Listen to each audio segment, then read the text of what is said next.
I've never heard of this film until my boss said, here, watch this, and he handed me his copy of this movie. And from the cover, you cannot tell what this is about, really. There's nothing. There's no information really at all. It's kind of incredible, but I sat down and watched it anyway, and I was very glad I did. We're talking about Overlord.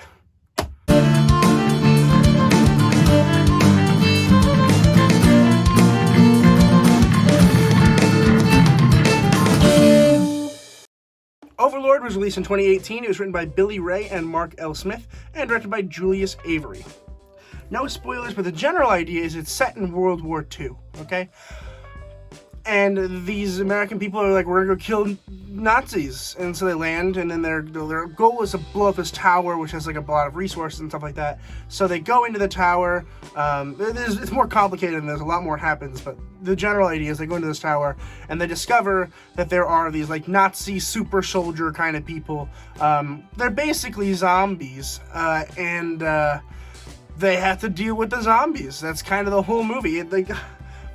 I don't like how easy it is for me to explain the entire plot, but like it's way more deeper than that. There's a lot of side plots. There's a lot of really great characterization in this film. But the main plot is, yeah, there's zombies in World War II. That's like the main thing.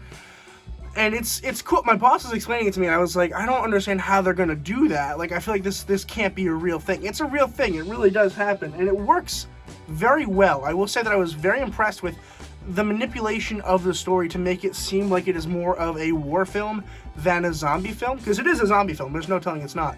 But it is also, just as importantly, like it's both genres. It is war and it is also zombie. Like it's World War Z, but like more grounded, I think.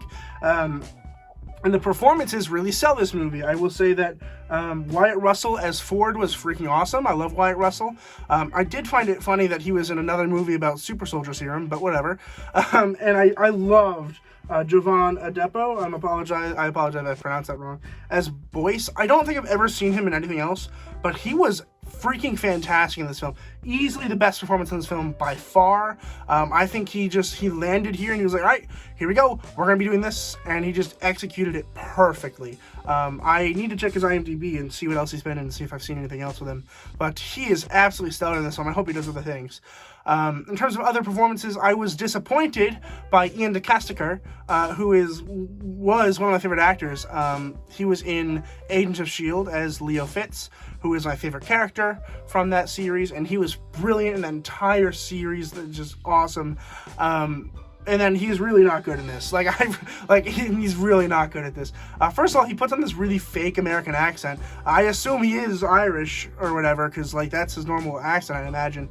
Because this, I'm like, wow, that's probably the worst American accent I've ever heard in my entire life. If it's real, he needs to go to a dialect coach or something. It's bad. It's really bad. And like the performance itself isn't inherently bad. It's just the dialect is so distracting from Ian DeCasticker that it throws me out of the whole film. And it's unfortunate because I think he's a good actor. I think he's brilliant in Agents of S.H.I.E.L.D.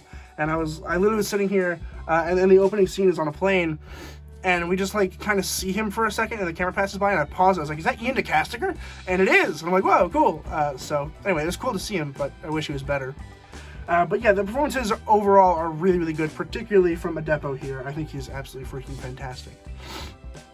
The plot itself suffers a little bit from poor visual effects. I will say that most of it does look real. Like, a lot of it looks real. I think a lot of it is practical for starters. I think that's important to realize, is that a lot of it is practical. I think a lot of the fire elements and a lot of the actual war stuff does look real. In fact, there's this one scene that blew my mind and made me very uncomfortable, where they kind of put this grenade in somebody's mouth and then they just cart it outside. And I was freaking out. I was like, oh, God, no. And then, it still freaks me out. It's, don't like it. But there are other moments where, like, they'll show a part of a zombie, and I'm like, wow, that is the fakest looking zombie I've ever seen in my life. And I feel like they could have, they should have been able to move resources around, move some capital around, to make some aspects of this look a little better. I realize that it's a small budget film probably, but still, They don't need to show the zombies. This one did a really good job of not showing us zombies and still making us understand that there are zombies. And I feel like if they cut out a lot of the smaller zombie parts, like there's this really cool part where like there's this female head that's connected to a spine but nothing else. There's a part where there's this guy just sitting in a sack of fluid. And like there's a lot of those cool things which will add to the ambiance for sure. But honestly, a lot of that could have been faked or done differently to save money, to put more towards VFX, in my opinion, to make some of these zombies look better. It is a slight distraction from the overall plot, but the plot is freaking awesome. I was engaged the entire time. There's a female in there, I forgot to write her name down, but she was also very, very good. She was very entertaining in terms of just making it seem real, and it was a good love interest sort of for Boyce, who didn't even really get to complete his love interest arc, which I liked actually. He could have, he just didn't. I liked that. I liked it was kind of kept up in the air, and the end of the film was very much in the air. It's like, oh yeah, hey, we're done with that zombie thing. Moving on, and that's fine. I thought it was brilliant. I thought it was really cool how they were just ignoring the fact that this entire thing happened, just moving on. I was like, that's kind of cool, and it ends on a very good, happy note. And I was like, that's pretty cool. I liked it a lot. But Overlord is definitely a weird film. I don't think it's for everyone. It's definitely for me. I need to get myself a copy of this. It is really, really good. I like it a whole lot, and if you haven't seen it, I truly recommend you check it out. But I'm gonna go ahead and give Overlord an A-. Have you guys seen Overlord? Let me know in the comments down below what you guys thought about it. I liked it. I did. I liked it a whole lot. It's this weird zombie war movie, and I dig it a lot. Please consider subscribing if you like what you saw. I would really appreciate it. It helps me out a whole lot, so please consider doing that. And as always, keep watching movies and television, stay educated, and I'll see you guys in the next video.